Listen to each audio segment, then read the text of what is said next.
ఓం శ్రీ సాయిరామ్. అందరికి సాయిరామ్ అండి.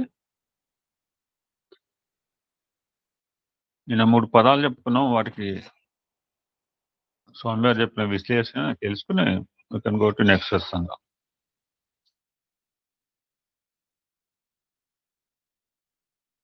ఈ 4 పదాలతో ఈ సత్సంగం అయిపోతుంది. Yesterday Swami used 4 words. ఆస్తికుడు, నాస్తికుడు అంటే మనకు తెలుసు. ఆస్తిక, నాస్తిక అంటే కూడా కొంత గెస్ చేయవచ్చు. చివరిలో ఇంకొక పదం వాడారు, యాస్తికములు అని.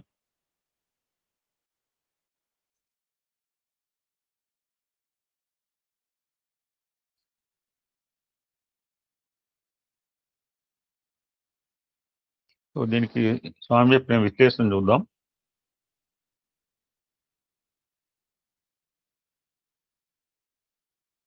ఎప్పుడైతే మనం ప్రశాంత చిత్తమై పవిత్రమైన భావంతో హృదయం వికసింపజేసినప్పుడు ఆ హృదయ పరిమళం సర్వత్రా వ్యాపిస్తుంది. ఒక మెలకు ఉంది. ఒక చోట పెట్టుకుంటే ఆ వాసన రోడ్డంతా వస్తుంది. ఒక చోట అమ్మినాగా అమ్మవచ్చు, ఒక గుడి ముందు అమ్మవచ్చు, లేక ప్రదేశంలో అమ్మవచ్చు. సో ఆల్సో రోడ్డు మీద పోయేవాళ్ళు ఎవ్రీబడి కెన్ ఎక్స్పీరియన్స్ దట్, ఆ పరిమళాన్ని. So also good, so also bad. లేకపోతే వేరే వెహికల్ ఏమైనా తీసుకెళ్తుంది అనుకోండి, అది రోడ్డు మీద పోయినప్పుడు దాని యొక్క దాని యొక్క గంధం కూడా మనకు వస్తుంది. So either good or bad, it will spread it everybody. So we have to experience, దాన్ని తప్పకుండా అనుభవించాల్సి వస్తుంది అని చెప్తున్నారు. So not only our self, it may spread to surroundings also, either good or bad.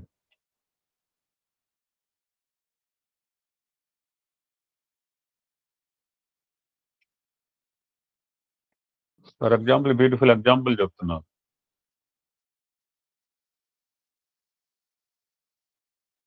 ఈ మంచి చెడ్డలు అనేది ఆ గంధానికే సంబంధం లేదు. గులాబీ పుష్పం ఉంది, రైట్ హ్యాండ్ లో పెట్టుకున్నావు. ఆ రైట్ హ్యాండ్ లో ఉన్న పుష్పం యొక్క గులాబీ సుగంధం మనకు చేరుతుంది. నాకు మనకే కాదు, చుట్టూ పరిసరాల అందరికి కూడా చేరుతుంది. అదే పుష్పాన్ని you can shift to left hand. ఆ పుష్పాన్ని ఎడమ చేతిలో ఉంచుకున్నా కానీ సుగంధం అందరికి అందిస్తుంది, మనకి అందుతుంది. మనకి రైట్ అండ్ లెఫ్ట్ మనకి డిఫరెన్స్ ఉంది, వ్యత్యాసం ఉంది. But as in the case of this సుగంధ, దానికి కుడి ఎడల వ్యత్యాసం లేదన్నాడు. జస్ట్ లైక్ దట్, మనం నాస్తికుడు ఆస్తికుడు అనే భేదము మన యొక్క దృష్టికి కానీ దైవ దృష్టిలో ఒక మంచి పని చేస్తే నాస్తికుడు కూడా తనకు ప్రియుడే అంటున్నాడు గీతాచార్యుడు.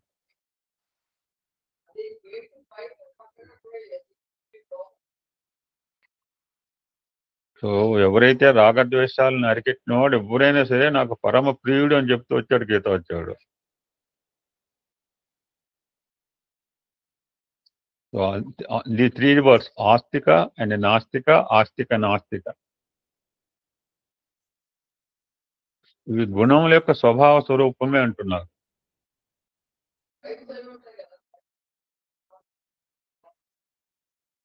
సరే, ఈ 3 అంటే కాస్త మనం అనలైజ్ చేసుకోవచ్చు ఎవడుకోవడం. మరి ఈ 3ంటికి కూడా అతీతుడైన ఒకడు ఉన్నాడు అంటున్నాడు.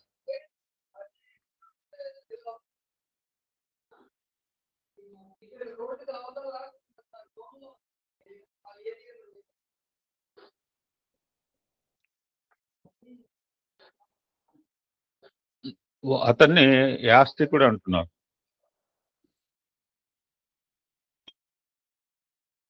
కొంచెం పదంగా డిఫరెంట్, కొంత కొత్తగానే ఉంది, అయితే ఫస్ట్ టైం వింటున్నాం.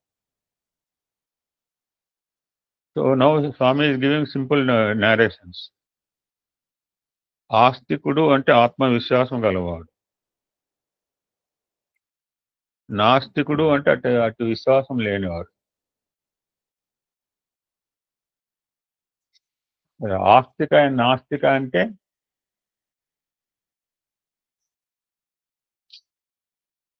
ఎప్పుడైతే డిఫికల్టీస్ రావచ్చు, ట్రబుల్స్ రావచ్చు, కష్టాలు రావచ్చు, ఇబ్బందులు రావచ్చు, ఆపదలు రావచ్చు. ఈ ఆస్తిక నాస్తిక అనే అతను కష్ట సమయంలో ఆస్తికత్వం, సుఖ సమయంలో నాస్తికత్వం. You can experience both the. So that's why ఇది కాల్ అండ్ ఆస్తిక అండ్ నాస్తిక, రెండు కాంబినేషన్. ఇంతవరకు బాగానే ఉంది. సో ఆస్తిక అంటే తెలిసింది, నాస్తిక అంటే తెలిసింది, ఆస్తిక నాస్తిక. సో సెల్ఫ్ కాన్ఫిడెన్స్ ఉంటే ఒకడు ఆస్తికుడు, లేనివాడు నాస్తికుడు. కష్టాల్లో ప్రేయింగ్, సుఖాల్లో ఫర్గెటింగ్, ఆస్తిక నాస్తిక. ఇప్పుడు 4వ పదము యాస్తికుడు. యాస్తికుడు అంటే ఇక్కడ ఎగ్జాంపుల్ స్వామి చెప్పింది ప్రహ్లాదును లాంటి వాడు అని చెప్తున్నా.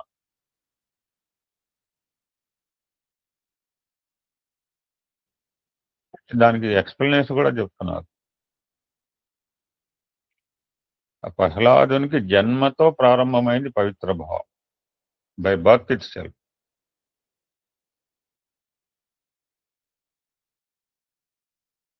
ఎవరో బోధ చేస్తే గానీ, లేకపోతే ఒకరి నిర్బంధం చేత గాని ప్రారంభించబడింది కాదు ఇది. స్వాభావికంగా ఆ యొక్క భగవతత్వాన్ని దర్శించగలిగాడు ప్రహ్లాదు, బై న్యాచురల్. ఎవరో బోధ చేస్తే గానీ, పాఠశాలకు పోతే గానీ, లేకపోతే ఎవరైనా బోధ చేస్తే కాదు. ఉదయవాసి అని పరమాత్మని తాను నిరంతరము ఎక్స్పీరియన్స్ చేస్తూ వచ్చాడు. దాని ద్వారా ఆనందానికి గురయ్యాడు. అందువలనే అతనికి ప్రహ్లాదయం అనే పేరు వచ్చింది. ప్రహ్లాద్ అంటే ప్రహ్లాద అని చెప్పారు. That is called Prahlada. ఎవరైతే నిరంతరం ఆనందంతో ఉంటారో హీఈస్ కాల్డ్ ప్రహ్లాద్. హ్లాదము మీన్స్ ఆనందం. అంటే వికాసం అని చెప్తారు. అంటే ప్రపంచం అన్నారు. పంచభూతాలతో కూడింది ప్రకాశించేది ప్రపంచం. సో దట్స్ వై ప్రహ్లాదమే ఉత్తర బెట్ల పేరు.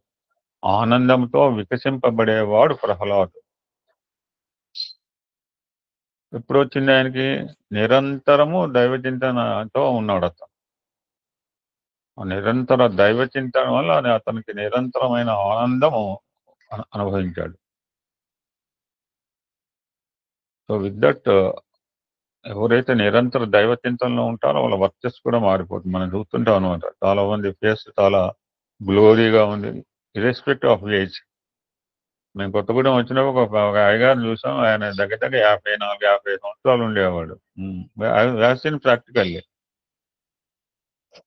84, 80 సంవత్సరాల దగ్గర ఎంత ముఖ వర్చస్సు ఉండేదంటే అంతగా ఉండేది. Vaccine in the year 2004. అట్లా చాలా మంది దగ్గర ఉంటుంది. మొహం వెలిగిపోతున్నట్టు ఉంటుంది అనుకుంటారు మనకి.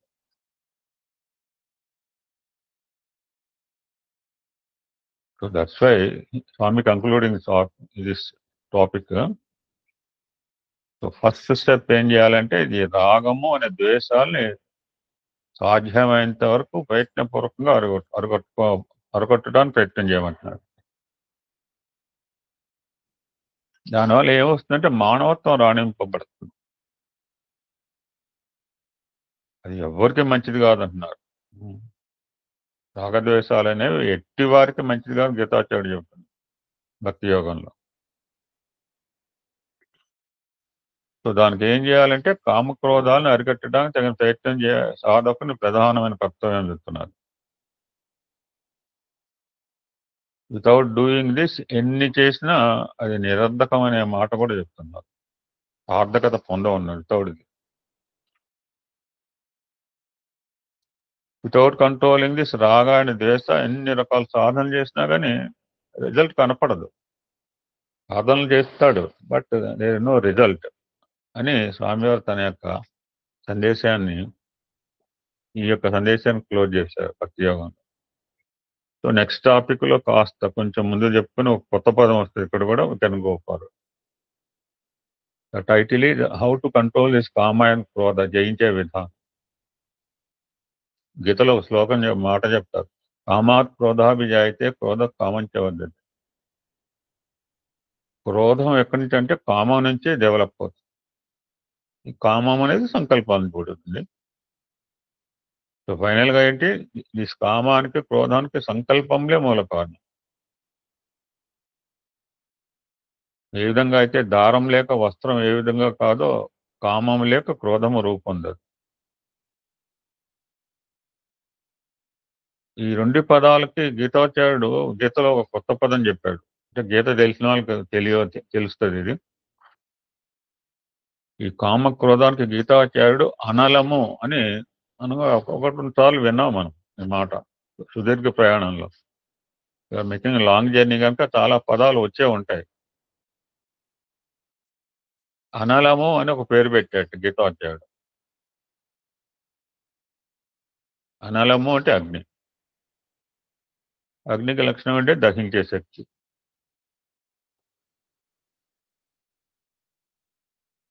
దూరం నుంచి ప్రమాదం కల్పించే అవకాశం ఉంటుంది. ఇప్పుడు ఒక చిన్న ఇన్సిడెంట్ ఏంటి, చాలా బాధాకరమైంది. చూసే ఉంటారు. జస్ట్ నో మా మేడం టీవీ పెడితే చూసాం.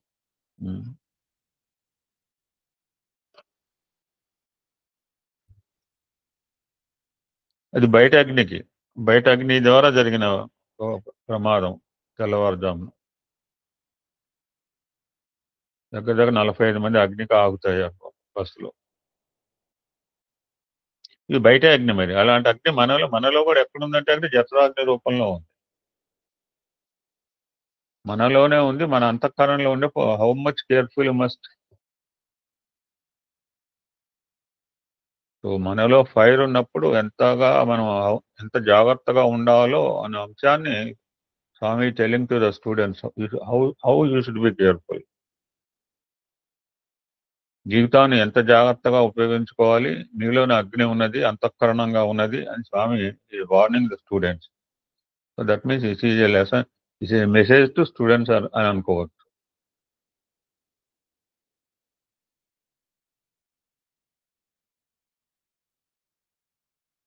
అటువంటి అగ్నితత్వము మానవత్వాన్ని నిర్మూలము గావించి దివ్యత్వాన్ని అణగదొక్కి దానవత్వంలో ప్రవేశింపజేయడానికి తగినంత కృషి చలుపుతుందన్నారు.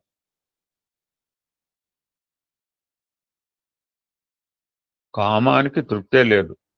అనలం అంటే మరొక అర్థం చెప్పారు. అనలం అంటే చాలదు. ఫర్ ఎగ్జాంపుల్ అగ్నికి ఎన్ని విధాల తైలములు పోసినా కర్రలు వేసినా చాలునే స్థితికి రాదు. కోరేశ్వర గారు తెలుసు, మనకంటే తెలియదు. Sir Sanskrit master. అనలంకి ఆపోజిట్ అలం. అలం అంటే తృప్తి, సాటిస్ఫాక్షన్. అలం కానిది అనలం. అంటే తృప్తి కానిదే ఈ అసంతృప్తి. తృప్తి అండ్ అసంతృప్తి అన్ని కూడా ప్రపంచం అంతా ద్వంద్వంలోనే బతుకుతున్నాం మనం. మన ప్రపంచంలో రకరకాల మంటలు చూస్తుంటాం. ఈ మంటలకు కొన్ని హద్దులు ఉంటాయి. కొన్ని మంటలు కొన్ని గంటల్లోనే ఆరిపోతాయి. మరికొన్ని మంటలు మరికొన్ని దినముల వరకు ఉంటాయి.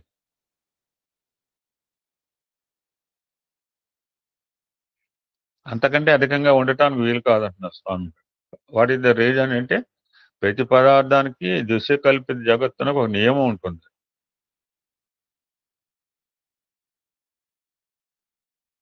ఆ విధంగా నియమాలతో కూడుకున్న వస్తువులకి నియమాతీతమైన స్థితిని పొందే అధికారం లేదంటున్నారు. ఈ వస్తువులు కావచ్చు, వ్యక్తులు కావచ్చు, ఈ కర్మైన ప్రవాహాల్లో నిరంతరం కొట్టుకొని పోయే పదార్థంలే అంటున్నారు. ఒకదాన్ని ఒకటి రక్షించే అధికారం లేదంటున్నారు.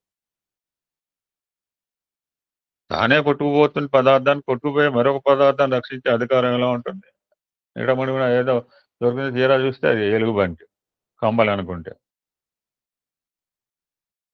దట్స్ వై అంటే యాతవాద ఏం చేయాలి, దేర్ సర్టన్ లిమిటెడ్స్. మంట ఎన్ని రోజులు వస్తుంది, ఒక రోజు వస్తాయి, 2 రోజులు వస్తాయి, 4. ఇప్పుడు అడవిలో అప్పుడప్పుడు మంటలు వస్తుంటాయి కారు చిచ్చులాగా. ఎన్ని రోజులు వస్తుంది, వస్తాయి, but one day it will stop. That's why ఈ అగ్ని కావచ్చు, వేడికి కానీ లిమిటేషన్స్. బట్ వేరే ఇన్ ద కేస్ ఆఫ్ ఈ కామక్రోధంలోని అగ్నికి మాత్రము ఒక హద్దు కానీ మళ్ళీ ఇటు వచ్చారు స్వామి. బాహ్యమైన అగ్ని ఇవాళ వారం రోజులు కాదు, 10 రోజులు తగలబడుతుంది, నెల రోజులు తగలబడుతుంది. 31st day it should be com.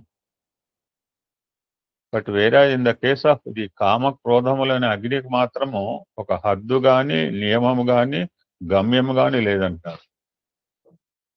ఎంత సాటిస్ఫై అయినా ఇంకా అనుభవించాలని భ్రాంతి కలుగుతుంది.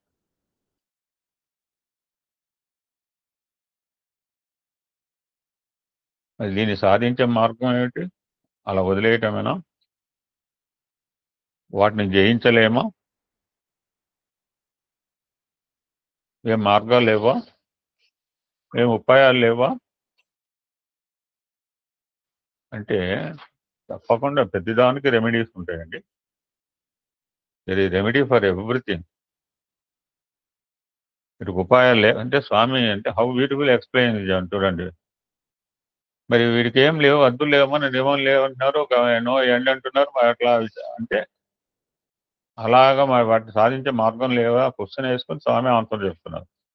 బ్యూటిఫుల్ ఎక్స్ప్లెయిన్ ఇది Bhagavad Gita. So what is the source? ఉపాయం ఏంటి, మార్గం ఏంటంటే ప్రేమతో, కేవలం లవ్. ప్రేమతో మాత్రమే క్రోధాగ్ని జయించమంటాడు గీతాచార్య. ప్రేమతో క్రోధము జయించు, వైరాగ్యంతో కామం జయించు. ఎందుకంటే ప్రేమ ఉన్న చోట ద్వేషానికి అవకాశం లేదు, ద్వేషం లేనప్పుడు క్రోధం ప్రవేశించదు. సో ప్రేమ డెవలప్ అయితే ద్వేషానికి ఏమాత్రం అవకాశం, మనం ఎవరిని ద్వేషించట్లేదు. There are loving each other, there are one family. So that's why సాధకుడు అనేవాడు ఫస్ట్ హృదయస్థంలో ప్రేమని ప్రతిష్ట చేసుకోమంటున్నారు. ఇక్కడ హృదయం దగ్గరకు వస్తే it's single sofa, double sofa కాదని ఎన్నోసార్లు చెప్పానంటున్నారు. ఎవరికో ఒక్కరికి మాత్రమే ఈ స్థానం స్వాధీన అవకాశం ఉంటుంది. ఎవ్రీబడి కెనాట్ ఎంటర్ ఇట్, అధికారం లేదు. ఒక్కొక్క పర్యాయం ఒక్కరిని కూడా అందులో ప్రవేశింపజేసుకోవడానికి సాధ్యం కాదు. మద్భక్త ఎత్ర గాయంతి తత్ర శిష్టామి నారద అన్నాడు ఒక సూక్తి. మీ అందరికి తెలిసింది. ఎక్కడుంటాడు అంటే this is the real address of భగవంతుడు. అక్కడ కాదు, ఇక్కడ కాదు, వైకుంఠం కాదు, రామేశ్వరం కాదు, ఇంకెక్కడ కాదు. మద్భక్త ఎత్ర గాయంతి తత్ర. ఇంకా క్లియర్గా చెప్తున్నారు. ఆ కుర్చీ మీద ఒకరు కూర్చున్న తర్వాత మరొకరు కూర్చోవడానికి సాధ్యం కాదు కదా అన్నారు స్వామి.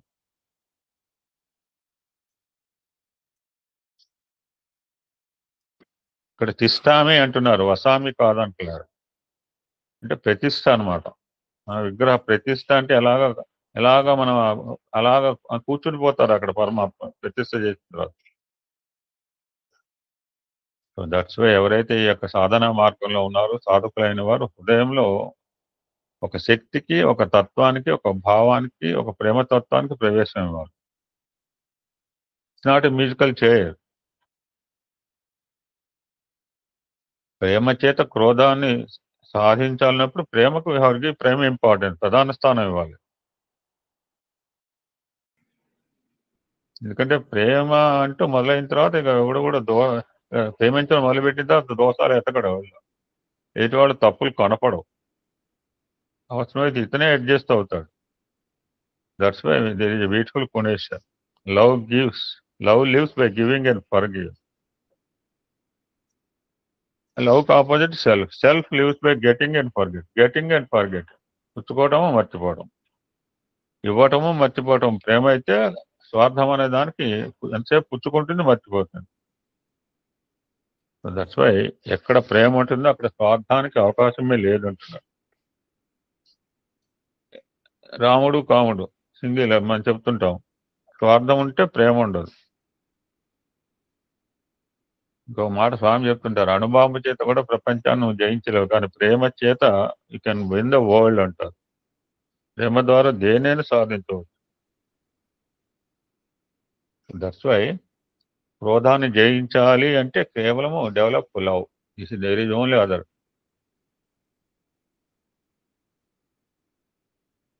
ఇంకొక ఇంకొక ఉపాయం కూడా చెప్తున్నారు.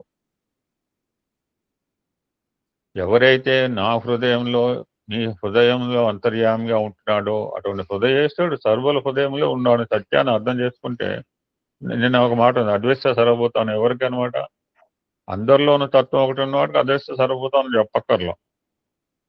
ఆల్మోస్ట్ అదే ఐడెంటికల్ గా ఇక్కడ చెప్తున్నారు. ఇప్పుడు నా హృదయంలో ఒకరికి స్థానం ఉందండి, నా హృదయంలో స్వామికి స్థానం ఇచ్చారు. ఇప్పుడున్న 56 మంది కూడా హృదయాల్లో స్వామికి స్థానం ఇచ్చారు. ఆ పరమేశ్వరుడు అంటే స్వామి అంటే పరమేశ్వరుడు. నా హృదయస్థుడు సర్వుల హృదయంలో ఉన్నవాడు ఒకడే అనే ఫ్యాక్ట్ అర్థమైతే మనం ఎవరిని కూడా ద్వేషించాం. ద్వేషించే అవకాశం లేదు. వాళ్ళ మీద కోపం చూపించే అవకాశం కూడా ఉండదంటారు. ఇక్కడ వేద సూక్తి ఇక్కడే ఇంప్లైడ్ అవుతుంది. ఎందుకంటే నా హృదయవాసి సర్వుల హృదయవాసి,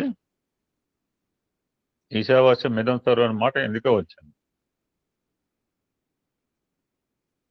మనందరి హృదయాల్లో నివసించేవాడు, వాసం చేసేవాడు ఒక్కడే అయినప్పుడు how can we hate others? మనం ద్వేషించడం కానీ, తునీకరించడం కానీ, తిరస్కరించడం కానీ ఏమాత్రం there is no chance at all.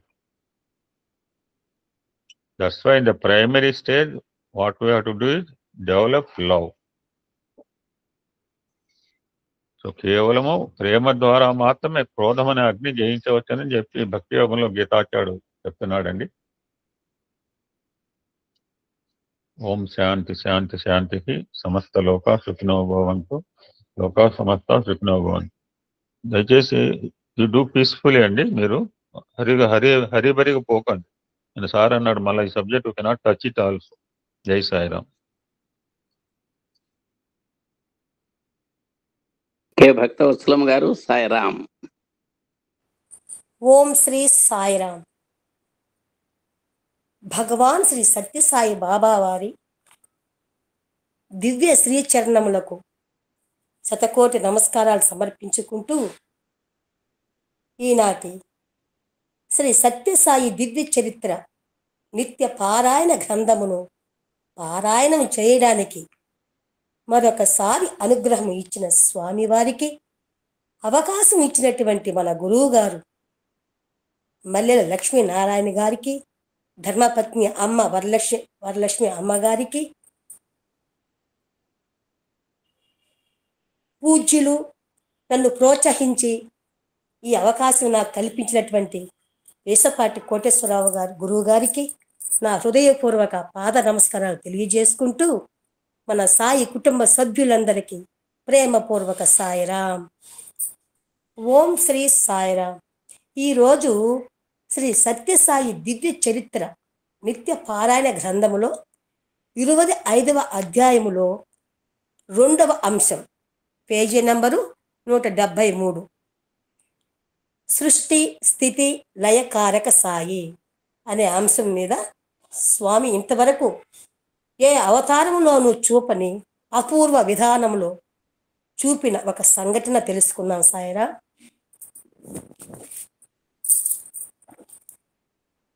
ఉత్పత్తిం ప్రళయం చైవ భూతానాం గతిమాగతిం వేత్తి విద్యామవిద్యా చ సహ వాచ్యే భగవానితి అని శాస్త్రం.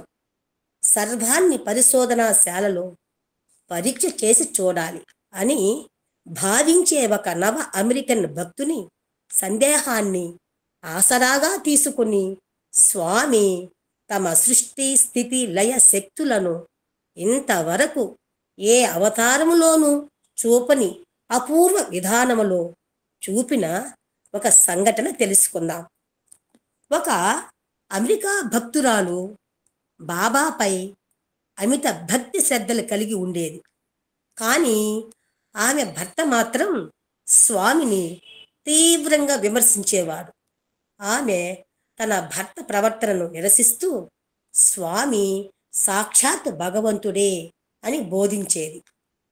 ఆమె బోధనల ప్రభావమో స్వామి కరుణయో కాని అతడు నీ బాబాను పరీక్షించేందుకైనా పుట్టపర్తి వస్తాను అని చెప్పి పర్తికి వచ్చాడు. దానికి తగ్గట్టుగానే వచ్చిన రోజే భగవాన్ అతన్ని ఇంటర్వ్యూకు పిలిచారు. ఇంటర్వ్యూ గదిలో స్వామి అందరితో మామూలుగా ఆధ్యాత్మిక విషయాలు మాట్లాడుతున్నారు. ఈ అమెరికా వ్యక్తికి బాబాను పరీక్షిస్తానన్న పందెం గుర్తుకు వచ్చి బాబాతో, స్వామి, విభూతి కానీ లాకెట్ కానీ ఉంగరం కానీ సృష్టించడం ఏమంత గొప్ప మహిమ కాదు. మీరు నిజంగా భగవంతుడే అయితే ఏదైనా సజీవమైన దానిని సృష్టించండి అని కోరాడు. ఆ ఇంటర్వ్యూ గదిని భక్తులు ప్రేమగా కోరికల గది అని కూడా పిలుచుకుంటారు. అతనికి తెలిసి కోరినా తెలియక కోరినా ఆ కోరిక శాస్త్రాలలో భగవంతుని లక్షణాలుగా వర్ణించబడ్డ సృష్టి, స్థితి, లయ, స్వరూపత్వానికి సంబంధించిన కోరిక అయింది. భగవంతుడు ప్రేమ స్వరూపుడే కాక సర్వ సందేహ నివారకుడు కూడా. అతని కోరికే కాక అతని మనోభావాలు కూడా తెలిసిన స్వామి సరేనని ముందుగా తమ అంగారక చేతులు మీదక మడిచి ఖాళీ చేతులు చూపిస్తూ ఇందులో ఏముంది అని అతనినే అడిగారు. ఏమి లేదు, అవి ఖాళీగా ఉన్నాయి అని అతను బదులు చెప్పాడు. అలా 2-3 సార్లు చేతులు చూపించి అతని మనసుకు రూఢి అయిన తరువాత తమ కుడి అరిచేతిని ఎడమ చేతితో మూసి, ఇప్పుడు చెప్పు, నీకు ఏం కావాలి అని అడిగారు. అతను ఏ మాత్రం తడుముకోకుండా మంకీ అంటే కోతి అన్నాడు. బాబా తమ కుడి చేతిపైనున్న ఎడమ అరచేతిని 3-4 అంగుళాలు పైకి లేపారు. ఆ చేతులకు మధ్య కదలాడుచున్న ఒక జీవిని కనిపెట్టిన ఆ అమెరికా దేశస్థుడు విస్మతుడై baby monkey, baby monkey, lovely monkey అని అరిచాడు. అంటే అందమైన కోతి పిల్ల అని అరిచాడు. బాబా తమ చేతిని 7-8 అంగుళములు ఎత్తుకు లేపారు. వెంటనే కోతిపిల్ల కూడా క్షణానికి పెరుగుతూ కిచకిచలాడసాగింది. Oh my lord, it is my speaking. హే భగవాన్, ఇది కిచకిచలాడుతుంది అన్నాడు. మూడవసారి బాబా తమ అరచేతిని 15 అంగుళాల ఎత్తు లేపారు. చూస్తుండగానే అది యువవానరంగా ఎదిగి స్వామి చేతి నుండి దుమికి గది అంతా చిందులు వేయసాగింది. ఇది చూసిన విదేశీయుడు విభ్రాంతుడై సిగ్గుపడి, భగవాన్, దాన్ని శాంతింపజేయండి అని ప్రార్థించాడు. స్వామి వెంటనే సంకల్ప మాత్రంగా ఒక అరటిపండు సృష్టించి దానివైపు విసరగా ఆ కోతి దానిని పట్టుకుని అలమారపై కూర్చుని తినసాగింది. శంకితుడిగా వచ్చిన అమెరికావాసి భక్తుడిగా మారి స్వామిని శరణు వేడాడు. అప్పుడు భగవాన్ ఇలా చెప్పారు, సాయి శూన్యం నుండి సృష్టి చేయగలడు, అలాగే లయం కూడా చేయగలడు అంటూ ఆ వానరాన్ని సంజ్ఞ చేసి పిలిచి తమ కుడి చేతి అరిచేతిపై కూర్చుండపెట్టుకుని దాని తలపై తమ ఎడమ అరచెయ్యి ఉంచి నెమ్మదిగా నొక్కగా క్రమంగా ఆ వానరం చిన్నదవుతూ చివరికి అంతర్ధానం అయింది. స్వామి చేతులు ఖాళీగా వానరం జాడ కూడా లేకుండా అయిపోయాయి. దీనికై ఏ రకమైన మంత్ర తంత్ర ప్రయోగాదులు అవసరం స్వామికి లేదు. అది సంపూర్ణ భగవత్తత్వం లక్షణం. భగవాన్లో ఉన్న 3 లక్షణాల తక్షణ వ్యక్తీకరణ ఇది. ఈ విశేషం ఆ విదేశీ భక్తుడు తన భార్యకు పుట్టపర్తి పోస్టాఫీసు నుండి టెలిగ్రామ్ ద్వారా వివరించగా అక్కడి పోస్ట్ మ్యాన్కి తెలిసి ఆయన ద్వారా ఆశ్రమవాసులకు తదితరులకు తెలిసింది. స్వామి చేసిన ఈ సృష్టి ద్వాపరములో చేసి చూపిన కృష్ణ సృష్టి కంటే కూడా ఎంతో విలక్షణమైనది. కృష్ణావతారంలో ఎన్నేండ్ల వారు మాయమైతే అన్నేండ్ల వారిని సృష్టించడం, సృష్టికారకుడైన బ్రహ్మ ఒక్కసారి చేసి దాచిన సృష్టిని పునఃసృష్టి చేయడం. ఇక్కడ కాలాతీత విధంగా సృష్టి, స్థితి, లయాలు ఆ చివరి కాలంలో లీలగా చేసి చూపారు స్వామి. అంటే చిన్న కోతి యువవానరంగా ఎదగడానికి కావలసిన కొన్ని నెలల సమయం అవసరం లేకపోయింది.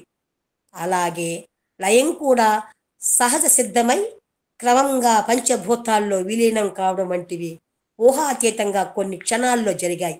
అంటే సృష్టి క్రమాన్ని అనులోమ విలోమ మార్గాల నడిపించడం, కాలచక్ర గమనాన్ని తమ ఇష్టానుసారంగా మార్చగలగడం కాలాతీతుడైన స్వామికే చెల్లు. మన కాలాన్ని ఆ కాలాతీతుని పాదముల చెంత సమర్పించి ఆయనలో కలిసిపోయేందుకు సాధనకు అంకితమవుదాం. విశ్వాధారమూర్తిత్రయం సాయి శీతి శక్తిత్రయం సతతోద్ధారకం సర్వం సాయం వందే జగద్గురుం. ఓం శాంతి శాంతి శాంతి. 26వ అధ్యాయం. అంశాలు: సాయి సూక్తి, జ్యోతిర్మయ సాయి, ప్రశాంత సాయి, ప్రశాంతి నిలయాధీశ సాయి, కిర్లియన్ ఫోటో, అనుభవ గాయత్రి రూప సాయి. 1 సాయి సూక్తి. విశ్వమందు విభుడు వెలుగుచునుండును, విభుని యందు వెలుగు విశ్వమిపుడు. విభుడు వెలుగుకున్న విశ్వంబు వెలుగదు, విశ్వ విభుల మైత్రి శాశ్వతంబు. బాబా అనోరణీయాన్ మహతో మహియాన్ అని చెప్తారు. అంటే అణువులో అణుకాను, గొప్పలో గొప్పగాను మన స్వామి. ఆయన అనుకుంటే, ఆయన అవసరమైతే అణువు కన్నా ఇంకా చిన్నగాను మారగలడు. గొప్పలో గొప్పగా ఉన్న వాటికైనా కూడా భగవంతుడు మారగలడని దీని అర్థం. భగవంతుని స్థితి గురించి అత్యంత సూక్ష్మమైన పరమాణువు కూడా వెలిగించే శక్తి ఆ భగవంతుడే. అదే మాదిరి అత్యంత ఘనమైనవి కూడా భగవతత్వం మీద ఆధారపడి ఉంటాయి. విష్ణు స్వరూపం విశ్వం అని, అది జ్యోతిర్మయం అని శాస్త్ర ప్రమాణం. విశ్వం అంటే ప్రకృతి, విభుడు పరమాత్మ. ఈ విశ్వం విభుడుల సంబంధాన్ని వాక్కుకి అర్థానికి ఉన్న సంబంధంతో పోలుస్తారు. శబ్దం, వాక్కుకి అర్థం ఉంది అంటే శబ్దం ఉంది అని. దాన్ని ప్రకృతి పరంగా చెప్పినప్పుడు ప్రకృతి పురుషులని, విష్ణు పరంగా చెప్పినప్పుడు విశ్వం విష్ణు అని, శివపరంగా చెప్పినప్పుడు శివశక్తి అని, నాద శబ్దపరంగా చెప్పినప్పుడు వాణి బ్రహ్మ అని తెలియపరుస్తారు. అనగా అవిభాజ్యమైన సంబంధం విశ్వానికి పరమాత్మకు మధ్యన ఉన్నది.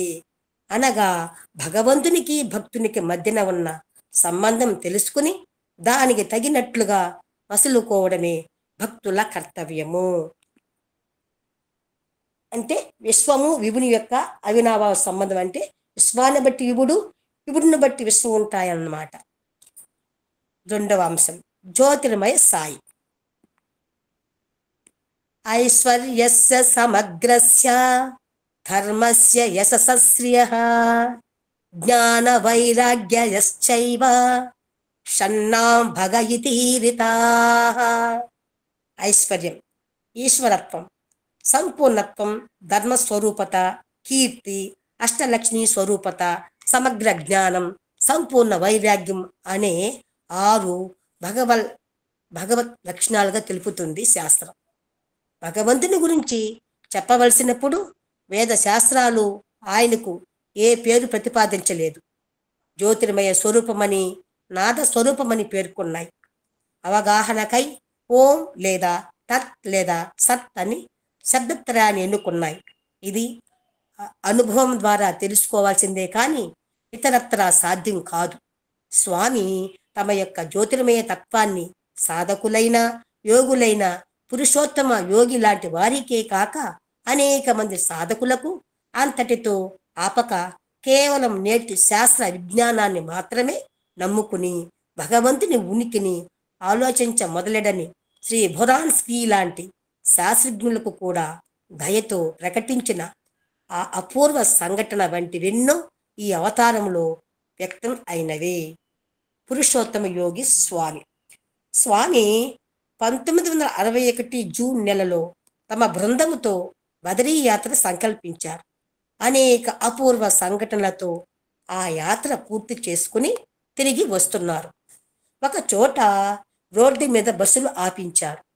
తాము ఒక్కరే ఆ క్రొత్త ప్రదేశములో రాత్రి చీకటిలో కాలినడకన బయలుదేరారు. భక్తులలో ఒకరైన సుబ్బరామనాయుడు గారికి వెంట పోయే అవకాశం చిక్కింది. స్వామి పోయి ఒక గుహలోనికి పోయారు. ఆ గుహలో కఠిన తపస్సు ఆచరిస్తున్న 70 సంవత్సరాల పురుషోత్తమ యోగి ఆయన శిష్యులు ఉన్నారు. నాయుడు గారికి లోపలికి పోయే అవకాశం చిక్కలేదు. ఆలస్యానికి తాళలేక నాయుడు గారు గుహలోకి తుంగి చూస్తే కళ్ళు మిరుమిట్లు గొలిపే దృశ్యం కనిపించింది. స్వామి శరీరం సూర్యుని వలె సూర్యకిరణాల వలె జ్యోతిర్మయంగా ప్రకాశిస్తుంది. ఆ దర్శనానికి పులకించిపోయిన నాయుడు గారికి ఆ దివ్య దర్శనం జ్యోతిర్మయ పద్మనాభ దర్శనం అని తదుపరి తెలిసింది. అంతటి తపోధనులైన యోగులకే కాక స్వామి అంటే సందర్భానుసారంగా తమ సంకల్పానుసారంగా సాధారణ సాధకులైన నాయుడు గారికి, ఇస్లాక్ గారికి, శాస్త్రి గారి వంటి వాళ్ళకు కూడా స్వామి జ్యోతిర్మయ దర్శనాన్ని ప్రసాదించిన సంఘటనలు ఉన్నాయి. తాము సంకల్పించిన వారికి తప్ప మిగిలిన వారందరికీ సాధారణ శరీరంతో దర్శనం ఇస్తూ సంకల్పించిన ఒకరిద్దరు భక్తులకు దివ్య దర్శనాలు అందించడం స్వామి జీవిత చరిత్రలో అనేక సార్లు కనబడే ప్రత్యేకత. ఇస్లాప్కు జ్యోతిర్మయ దర్శనం. వైట్ ఫీల్డ్లో జాన్ ఇస్లాప్కు స్వామితో కలిసి భోజనం చేసే దివ్య అవకాశం ఒకసారి అనుగ్రహించబడింది. తదుపరి ఆనందమయ శాంత చిత్తముతో ఉన్న ఇస్లాపు స్వామి వైపు చూసి ఆశ్చర్య ఆనందాలకు గురి అయినాడు. కారణం స్వామి వెలుగులు విరజిమ్ముతూ జ్యోతిర్మయంగా కనబడ్డారు. కొద్ది క్షణాలలో తేరుకున్న ఇస్లాక్ స్వామి ఇదేమిటి అని అడిగారు. స్వామి దానికి సమాధానంగా అది నా సహజ స్థితి. భక్తులు ఆనంద మగ్న శాంతి స్థితిని పొందినప్పుడు వారికి నా జ్యోతిర్మయ రూపం వ్యక్తమవుతుంది అన్నారు చాలా సహజంగా. శాస్త్రి గారికి జ్యోతిర్మయ దర్శనం. అది డిసెంబర్ 25 క్రిస్మస్ సందర్భం. స్వామి ఆ ఒక్క రోజుననే మందిరం పైగల రజిత ద్వారం గుండా ఉదయం నగర సంకీర్తన తరువాత దర్శనం అనుగ్రహించే పవిత్ర పర్వదినం. ఎట్లా అయినా ఆ దర్శన సమయానికి అందుకోవాలని ఉవ్వెల్లూరుతూ బయలుదేరి వచ్చిన శాస్త్రి గారికి మందిరం చేరగానే తెలిసిన విషయం ఏమిటంటే అప్పటికే స్వామి తమ దివ్య దర్శనాన్ని అందించి లోనికి వెళ్ళిపోయారని. ఇది విన్న శాస్త్రి గారి మనసులో స్వామి సంకల్పానుసారం కదా ఏదైనా జరిగేది. కొద్ది క్షణాల ముందు రాగలగడం లేక ఆలస్యం కావడం అనేది కూడా వారి నిర్ణయమే. దీనికి కూడా ఏదో కారణం ఉండి ఉంటుంది అని సరిపెట్టుకుందామని ఎంత ప్రయత్నించినా ఆ మనసు కుదుటపడలేదు. అసంతృప్తి వదలక ఒక రకమైన ఉదాసీన భావం నెలకొన్నది. ఇంతలో స్వామివారి ప్రభాత దర్శనం వేళ అయ్యింది. మందిర ప్రాంగణం అప్పట్లో సాయి కుల్వంత్ హాలు కట్టబడలేదు. ఆ మందిర ప్రాంగణం అంతా భక్తులతో నిండిపోవడం చేత బయట ఉన్న రహదారి మీద నిలబడి పిట్టగోడకు ఆనుకుని మనసులో లలితా సహస్రనామములు జపించుకుంటూ సాయి దర్శనం కోసం నిలబడ్డారు శాస్త్రి గారు. స్వామి మెల్లిగా అడుగులు వేసుకుంటూ వచ్చి భక్తుల మధ్యలో అనగా ఆడవారికి మగవారికి మధ్యలో గల ఖాళీ స్థలంలో లేత పసుపు పచ్చ రంగు గల అంగరకాతో నిలబడ్డారు. ఆ మనోహర దృశ్యం చూసిన శాస్త్రి గారి మనస్సు ఆనందంతో నిండి సహస్రనామావళి శృతి తప్పింది. క్షణంలో తెప్పరిల్లిన శాస్త్రి గారు తిరిగి సహస్రం మొదలుపెట్టారు. లలితా సహస్రం మొదటి ఒక శ్లోకం పూర్తి అయ్యింది. ఉద్యద్భాను సహస్రాభ సూర్యకోటి సమప్రభ. కోటి సూర్యుల ప్రకాశంతో వెలుగొందే చల్లని తల్లి అన్న నామం వచ్చేసరికి అక్కడ సంపూర్ణ జ్యోతిర్మయ రూపం సాయి స్థానంలో కనబడింది. శరీరం వశం తప్పి శాస్త్రి గారు నిలబడ్డ వ్యక్తి అదే మాదిరి వాలిపోయారు. పక్కనున్న భక్తులంతా ఇది ఏదైనా రుగ్మతయా అంటే హార్ట్ అటాకా అన్న భయంతో పలకరించడం, మందులు ఉపచారాలు చేయడం మొదలుపెట్టారు. శాస్త్రి గారు తెప్పరిల్లి వారిని సంగిలతోనే వారించి స్వామి దర్శనం కొరకై అటువైపు దృష్టి సారిస్తే మళ్ళీ అదే జ్యోతిర్మయ స్వరూపం. అది మొదటిసారి కావడంతో అప్పటిదాకా జీవితంలో స్వామి మీద ఉన్న ప్రేమ, భక్తులతో పాటు భయం కూడా చోటు చేసుకున్నది శాస్త్రి గారికి. ద్వంద్వ భావాలతో ఇది ఏమైనా అనారోగ్యమా లేక స్వామి ఇచ్చిన జ్యోతిర్మయ దర్శనమా అన్న సందేహం కలగగానే దాన్ని పటాపంచలు చేసే విధంగా తమ దివ్యానుభూతిని వసగి ఇది తాము అనుగ్రహించిన జ్యోతిర్మయ దర్శన ఫలంగా తెలిపి నిర్ధారించారు స్వామి. ఇందులో మనం తెలుసుకోవాల్సిన సారాంశం ఏమిటంటే స్వామి ఏది చెప్పి చేయరు, చేసి చెబుతారు. కాబట్టి స్వామి ఏ క్షణాన ఎవరిని ఎట్లా అనుగ్రహించనున్నారో తెలియని మనం అనుక్షణం జాగరూకతో నిరీక్షించి ఉండడమే కర్తవ్యం. ఇది వారి అనుగ్రహానికి సంబంధించినదే కానీ వ్యక్తి యొక్క శక్తికి సంబంధించినది కాదు. అందువల్ల వ్యక్తిగత అర్హత కన్నా స్వామి అనుగ్రహం మిన్నా. 3. ప్రశాంత సాయి, ప్రశాంతి నిలయాధీశ సాయి. ప్రశాంత హృదయాలన్నిటిలో వ్యక్తమయ్యేది స్వామి. ప్రశాంతి నిలయం సార్థక నామకం మందిర ప్రాంగణం. ప్రశాంతి నిలయం సార్థక నామం కల మందిర ప్రాంగణం. స్వామి కొన్ని సందర్భాలలో నిలయంలోని భక్తులను మందలిస్తూ ఉంటారు. స్వామి మందిరంలో ఉన్నప్పుడు ఒక మాదిరి, లేనప్పుడు ఇంకొక మాదిరిగా ప్రవర్తించడం తగదని బోధిస్తూ ఉంటారు.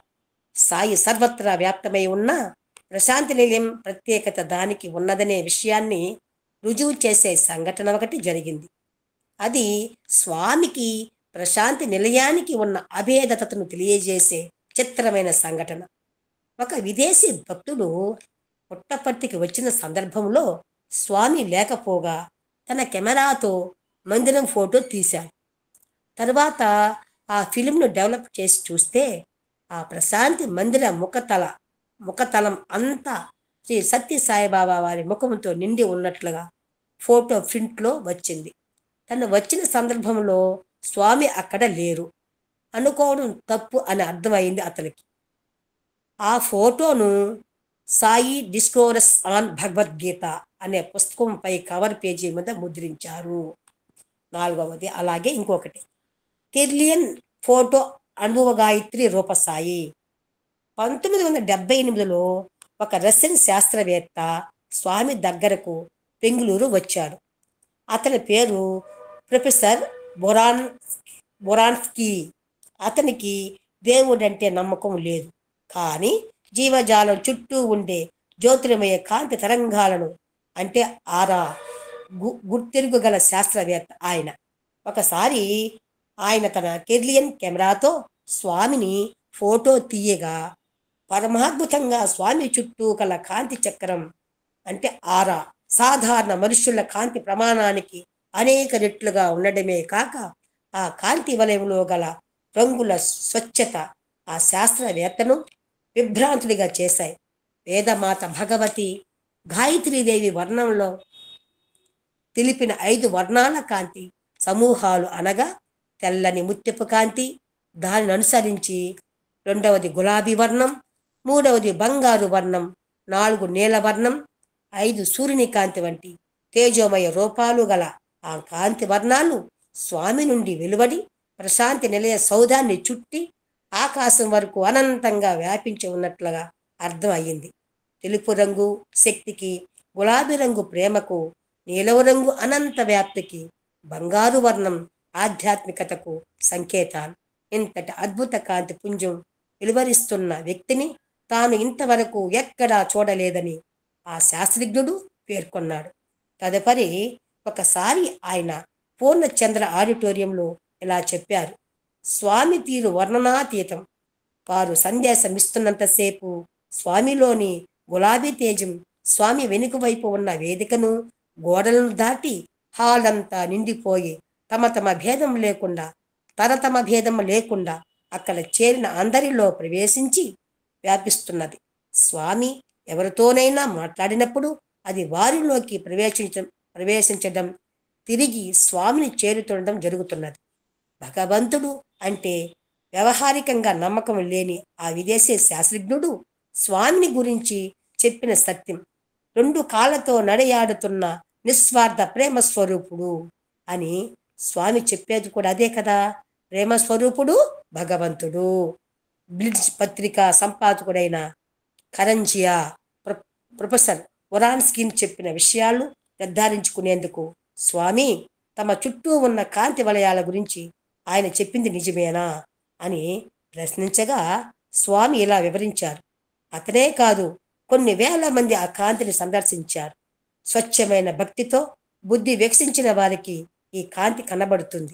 తమలోని శక్తిని గురించి ఉదాహరణ పూర్వకంగా చెబుతూ స్వామి, నా శక్తులనేవి ఏనుగు ప్రమాణం కలిగి ఉంటే ఈ మహిమలనేవి చిన్న దోమ ప్రమాణం కలిగినవనవచ్చు. అటువంటి నా శక్తిని గ్రహించలేక, అర్థం చేసుకోలేక సాధారణ వ్యక్తులు అల్పమైన మహిమలకే ప్రాధాన్యం ఇవ్వడం జరుగుతున్నందుకు నాలో నేనే నవ్వుకుంటాను. నాలోని శక్తి ఇటువంటి కొలతలకు అందనిది, సర్వ ప్రమాణాలకు అతీతమైనది, ఎట్టి పరిశోధనలకు అలవి కానెట్టిది. దాని మితి ఇంతయని ఎవ్వరూ చెప్పలేరు. నా ప్రేమతత్వంను గుర్తించి అనుభవించిన వారు మాత్రమే నన్ను కొంతవరకు తెలుసుకోగలరు. సాకారత్వ నిరాకార సాక్షిభూత దిగంతరం సతతోద్ధారకం సర్వం సాయం వందే జగద్గురుం. ఓం శాంతి శాంతి శాంతి. సాయిరామ్.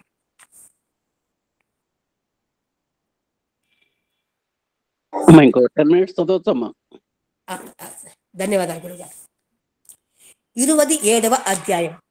అంశాలు: 1 సాయి సూక్తి, 2 సర్వదేవ రూప సాయి, సాయి గజానన, సాయి రామ, సాయి కృష్ణ, సాయి వెంకటరమణ, సాయి విరూపాక్ష, లింగోద్భవకర సాయి, గంగాధర సాయి, సాయి దత్త, సాయి యేసు, సాయి తథాగత సాయి మాత, సాయి అయ్యప్ప, ప్రకృతి రూప సాయి, నవగ్రహాధిపతి సాయి,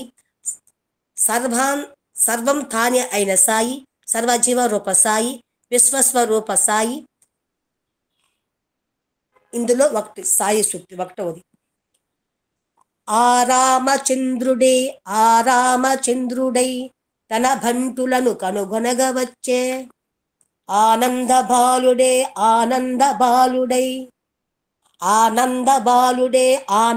బాలుడై తన వారి గుర్తింప తరలి వచ్చే ఆ మహావిష్ణువే ఇలా మహావిష్ణువై తన ఆయుధములు చే కొనగవచ్చే. ఆ ఈశుడే బాల సాయిషుడై నేడు తన గుంపుతో ఆడుకొనగవచ్చే. అల్ల పరమాత్మయును బొమ్మలాటగాడు తాను జీవుల రంగస్థలాన నిలచి ఆడు ఆనాటి ఈనాటి ఆటలరసి సుంత వర్ణించి కనుగొండు సంతసమున. బాబా: రమ్యతీతి ఇది రామ. అందరినీ రమింపజేసే శుద్ధాత్మ స్వరూపుడే రామచంద్రుడు. దశరథ తనయుడుగా త్రేతాయుగములో అవతరించి ధర్మ రక్షణ చేసింది ఆ రాములు వారే. ఈ సాయి రాముడు తనను నమ్మి తనతో వెంట నడిచి సంసార సాగరాన్ని దాటి ఆనంద తన్మయత్వం పొందవలసిన సేవకులను వెతుకుతూ వచ్చారు. కశ్యతీతి ఇది కృష్ణ. విశ్వాన్ని తన వైపుకు ఆకర్షించే ఆత్మతత్వమే ద్వాపర యుగములో నందబాలునిగా చలామణి అయిన కృష్ణ భగవానుడు. ఆ కృష్ణుడే మన మధ్య వెలసిన సాయి కృష్ణుడు. ఆనంద స్వరూపుడైన సాయి తన వారిని ఆనందమగ్న హృదయులుగా మార్చేందుకు తరలి వచ్చారు. విశ్వవ్యాపిత శక్తి ఇది విష్ణు. విశ్వం అంటే వ్యాపించిన ఆ వ్యాపించిన ఆ మహా విశ్వ స్వరూపమే నేడు ఈ మహిలో మన కళ్ళ ముందు కదలాడుతున్న సాయి విష్ణువు. తన వెంట పనిముట్లుగా ఎవరెవరిని ఎన్నుకుని విశ్వవ్యాప్తంగా ధర్మరక్షణ చేయవచ్చును అని అట్టి వారిని తమ చేతులలోకి చేతలలోకి అనగా రక్షణలోనికి తీసుకోదలచి దయతో మన మధ్యకి వచ్చారు. ఈశ్వర సర్వభూతానం, సర్వత్రా అన్ని భూతాలలోనూ మనందరిలో వ్యాపించి ఉన్న చైతన్య శక్తియే ఈశుడు. అదియే ఆత్మ, అదియే శివుడు. ఆ ఈశ్వరుడే మన కళ్ళ ముందు నడయాడుచున్న సాయీశుడు. మన కళ్ళ ముందు నడయాడుచున్న సాయీశుడు సుమా తననే నమ్మిన భక్తులతో ఆటలాడుకొని ఆనంద తన్మయులు చేయవచ్చాడు. ఆ రావడం కూడా బాల సాయుషుడై అంటే శక్తి సహిత బాల సాయుషుడై వచ్చాడు. పరమరూపుడే పరమాపుడే పరమాత్మ అని శృతి. పరమాప్తుడే పరమాత్మ అని శృతి. అందరికంటే అన్నిటికంటే అందరికీ అత్యంత ఆప్తుడిగా దగ్గరైన శక్తియే పరమాత్మ. ఇంకా అంతకంటే దగ్గర ఎవరూ ఉండరు. ఈ అనంత విశ్వమంతా ఆయన బొమ్మల కొలువు. ఈ జగన్నాటక సూత్రధారి తన నాటకములో తానే పాత్రధారి అయి ఆనాడు ఆడిన ఆట, ఈనాడు ఆడుతున్న ఆట కొంచెం గమనించి ఆ తారతమ్యాలు తెలుసుకుని కొంచెం వర్ణించి ఆయనే ఈయన అన్న సత్యాన్ని అవగాహన చేసుకుని ఆనందించడం అదృష్టవంతులమైన మన అందరి కర్తవ్యం. కృష్ణావతారంలో కృష్ణుడు కపీశ్వరుడైన హనుమంతునికి తమ పూర్వపు రామావతారాన్ని చూపాడని శాస్త్రం. కృష్ణునికి చేసిన అర్చన కైలాసంలో శివునికి చేరిందని అనుభూతి.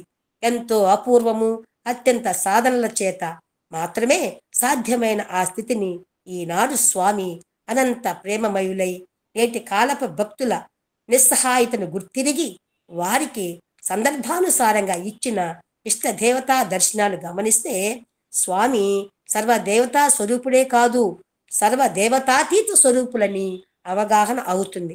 మనం చేయవలసింది మన పూజా మందిరంలో ఉన్న దేవుని ఫోటోను మార్చి సాయి ఫోటో పెట్టుకోవడం కాదు. కావలసింది మన అవగాహన పెంచుకోవడం. చేస్తున్న పూజ, ధ్యానం, యోగం లాంటి సాధనలు సంపూర్ణమైన నమ్మకంతోనూ శ్రద్ధతోనూ చేసినట్లయితే మన ఇష్ట దైవాన్ని ధ్యేయంగా పెట్టుకుని చేసిన స్వామినే గురువుగా దైవంగా కొలిచి చేసిన ఒకే ఫలితాలు లభ్యం అవుతాయి అనే సత్యం మన అనుభవంలోకి వస్తుంది. సాయిరాం.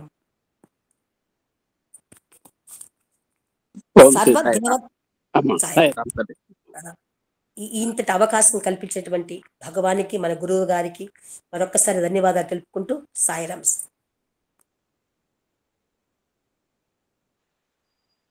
ఓం శ్రీ సాయిరాం.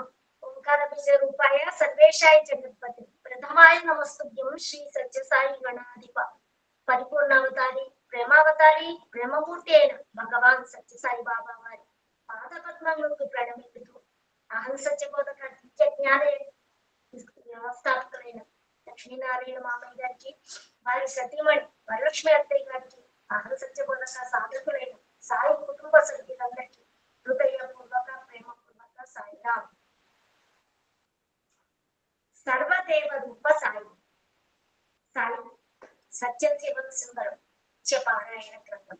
సర్వదేవ రూప సాయి. సాయిక జన్మ రమణ మహర్షి శిష్యుడు శ్రీ అమృతానంద స్వామి దర్శనానికి వచ్చినప్పుడు ఆయనను చూడగానే స్వామి ఎంతో ఆశ్చర్యంతో అమృతం అని వారి గురువుగారు సంబోధించినట్టుగా పిలిచారు.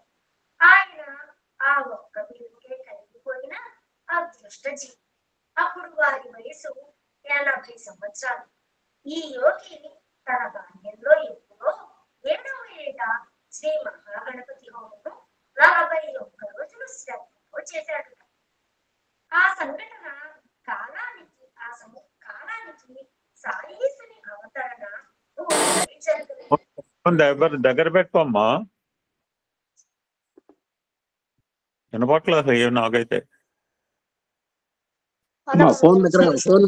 ఫోన్ మౌత్ దగ్గర పెట్టుకోమ్మా, ఫోన్ దగ్గర పెట్టుకో. సరే సరే మాస్టర్, ఇప్పుడు వినపడుతుందా? ఓకే. ఆ, ఓకే. 41 రోజులు శ్రద్ధతో చేశాడట. ఆ సంఘటన కాలానికి సాయీషుని అవతరణ భూమిపై జరగలేదు.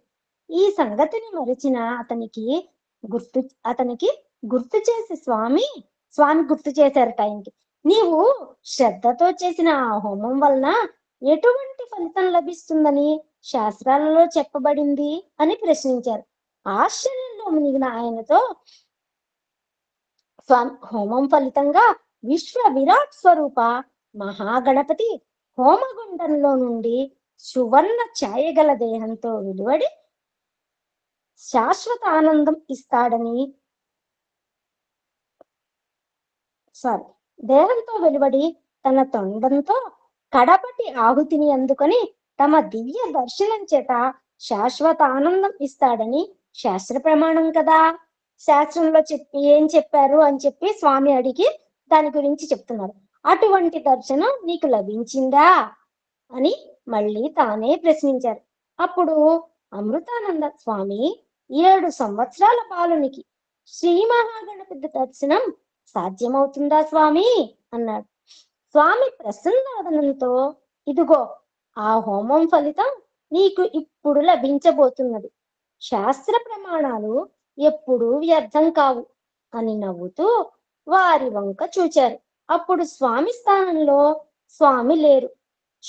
సువర్ణ దేహశ్చాయతో శ్రీ మహాగణపతి రూపం అనంతమై వ్యక్తం అయింది. ఆ దర్శనంతో అమృతానంద ఆనందామృతంలో పరవశుడై బాహ్య స్మృతి కోల్పోయారు. స్వామి యొక్క గజానన రూపం దర్శించిన ఇతర భక్తులు కూడా ఎందరో ఉన్నారు. సాయిరామ.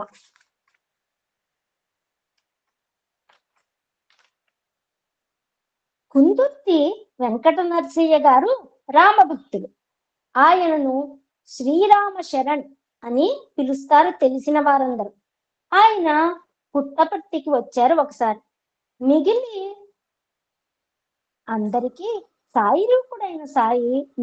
అందరికీ కొన్ని పదాలు పడలేదు. మిగిలిన అందరికీ సాయి రూపుడైన సాయి ఆయనకు సాయిరాముడుగా నీలమేఘ శ్యాముడై కోదండమూర్తిగా దర్శనమిచ్చారు. ఇటువంటి దర్శనమే ఎంతో మంది రామభక్తులైన శ్రీమతి నాగరత్నమ్మ, శ్రీ అప్పారావు గారు మొదలగు వారికే కాక మాతృశ్రీ ఈశ్వరాంబ గారికి కూడా ఇచ్చి పునీతులను చేశారు స్వామి. సాయి కృష్ణ కస్తూరి గారు పుట్టపర్తిలో కుటుంబ సమేతంగా ఉండేవారు. వారితో వృద్ధురాలు కృష్ణ భక్తురాలు అయిన వారి తల్లి కూడా ఉండేవారు. స్వామి వారికి దర్శనాన్ని అనుగ్రహించిన సందర్భంలో ఆవిడ స్వామికి ఒక గ్లాసుతో పాలు అందించింది. స్వామి ప్రేమగా ఆమెతో అరవ భాషలో పాటి అంటే అమ్మమ్మ, నా పూర్వావతారంలోనే అంటే కృష్ణావతారంలో కావలసినన్ని పాలు త్రాగేశాను, ఇప్పుడిక వీలు కాదు అంటూ ఒక చిన్న పాల బిందువును నాలుకపై చిలకరించుకున్నారు. అంతే. ఆవిడకు స్వామి స్థానంలో నీలమేఘ శ్యాముడైన శ్రీకృష్ణుల వారి దర్శనమయ్యి తన్మయత్వంతో సర్వం మరిచిపోయినారు. ఎంతో మంది కృష్ణ భక్తులైన వారికి శ్రీ సచ్చిదానంద రావు గారు మొదలగు వారికి అంటే సచ్చిదానందరావు గారికి కూడా స్వామి కృష్ణ రూపంలో కలిసొచ్చారు. బాల్యంలో తమ తోటి పిల్లలకు, ఊరి వారికి, కొందరు పెద్దలకు స్వామి దశావతార రూపాలను దర్శనం ఇచ్చారు.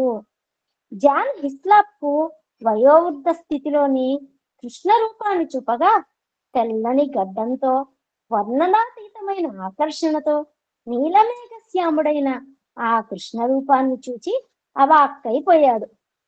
సాయి వెంకటేశ్వర కస్తూరి గారు తమ మనుమని పుట్టి వెంట్రుకల కార్యక్రమం తిరుపతిలో ఏర్పాటు కాగా స్వామివారి వద్దకు పోయి తన తిరుపతి యాత్రకు స్వామివారి ఆమోదాన్ని అడిగారు.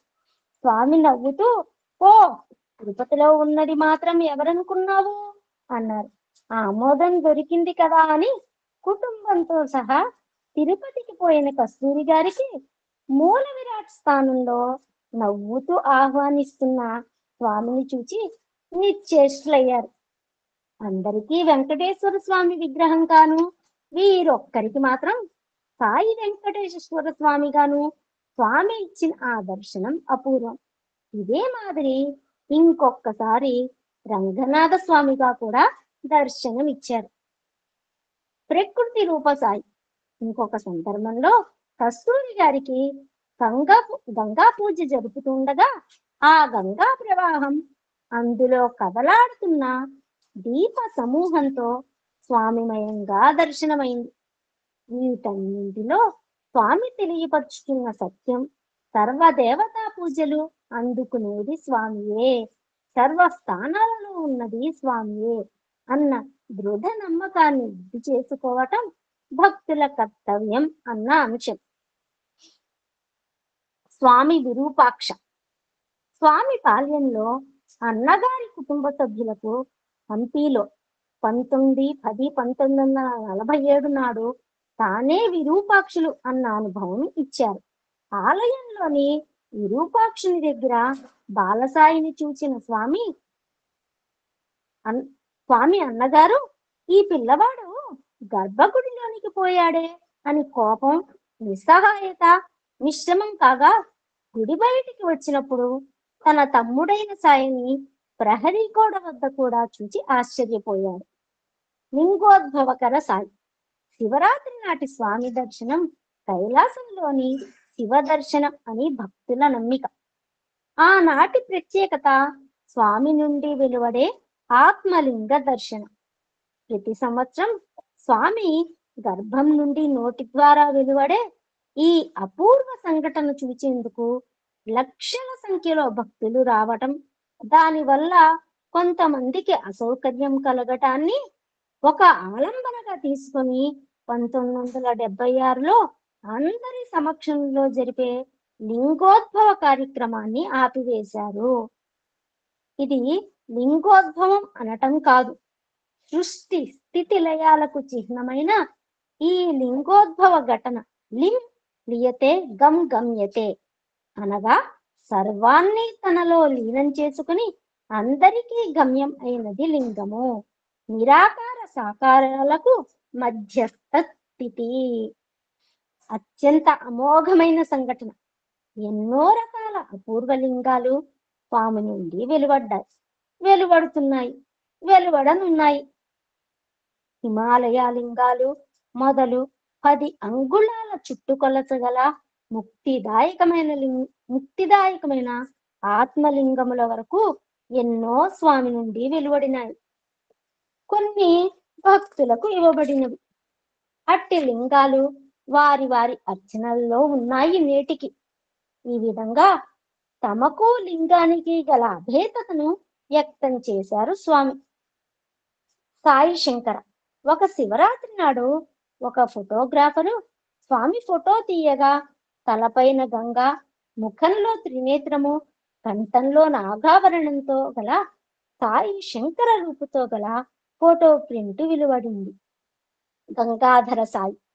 ఒక పుట్టినరోజు సందర్భంగా దగ్గరనున్న భక్తులకు తమ వస్తైన శిరోజాల మధ్యనున్న గంగమ్మ తల్లిని చూపారు.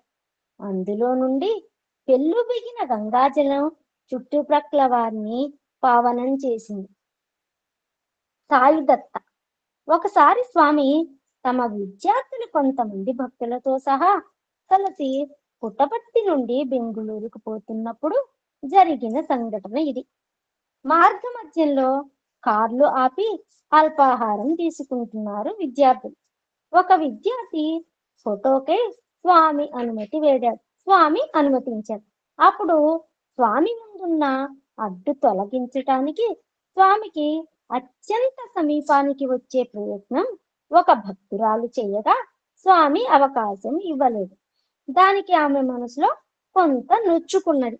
ఇంతలో ఫోటో తీయటం అయిపోయింది. స్వామి ఆ భక్తురాలితో, బంగారు, ఆ సందర్భంలో నేనున్న తేజోమయమైన దత్త రూపం నీవు భరించలేవని నీ మేలు కోసమే వద్దన్నాను అని విడమరిచి చెప్పి ఆనందపరిచారు. తర్వాత ఆ ఫిల్మును కడగగా విమూర్త్యాత్మకమైన సాయి దత్త రూప చిత్రం లభ్యమైంది. సాయి యేసు. ఒక అమెరికా దంపతులు బాబా దర్శనానికి వచ్చారు. భర్త బాబాను సాక్షాత్తు యేసు ప్రభువుగా భావిస్తాడు, కానీ భార్యకు మాత్రం విశ్వాసం లేదు. బాబా వారిని ఇంటర్వ్యూలకు పిలిచారు.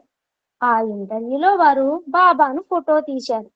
వారు స్వదేశం వెళ్ళిన తర్వాత ప్రింట్ చేయించగా ప్రింటులో బాబా అచ్చం యేసు ప్రభువుగా వచ్చారు. సాయి తథాగత లేక సాయి బుద్ధ.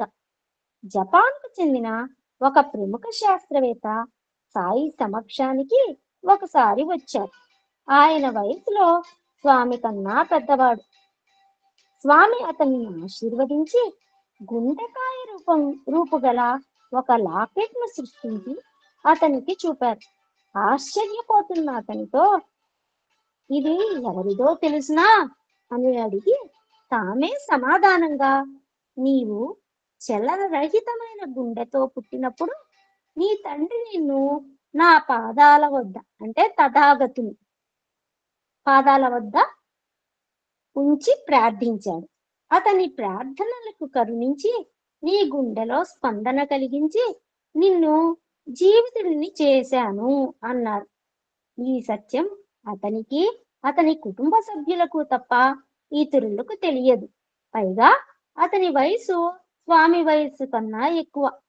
ఆశ్చర్యపోయిన ఆ శాస్త్రవేత్తకు తాము కాలాతీతుడనని, సర్వదేవ గురు స్వరూపుడనని చెప్పకనే చెప్పారు స్వామి.